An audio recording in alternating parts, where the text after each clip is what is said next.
Hi, I'm Shannon from Home Alchemy Living, and we're going to make heart-shaped marshmallows for Valentine's Day.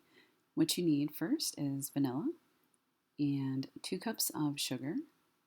You'll need 1 cup of powdered sugar, pink or red food dye. You could also do purple or whatever color you want. 2 packets of gelatin. And your first step is going to be pour a half a cup of water into a bowl and add the 2 packets of gelatin, mixing it, and then set it aside and let it solidify for about 5 minutes. Then you're going to mix a half a cup of water and 2 cups of sugar on low heat, letting it completely dissolve. And at this point, your gelatin mix should have solidified.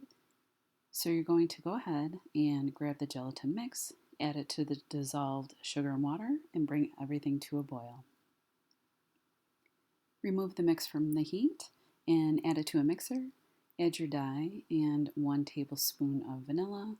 Set the mixer on, I would say, low to medium for about 15 minutes until it foams and peaks and just generally solidifies. After that's done, line a baking dish with parchment paper and spray with nonstick spray.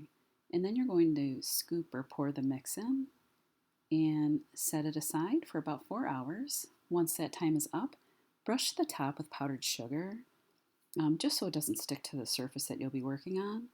And then you're going to flip it out of the pan, peel off the parchment paper, and you're going to coat the back of it with powdered sugar as well. Once again, it's super sticky because it's marshmallow, and this kind of helps. Spray a heart-shaped cookie cutter with nonstick spray and make your marshmallows. Dust all sides of them just so they don't stick together when you store them in a container.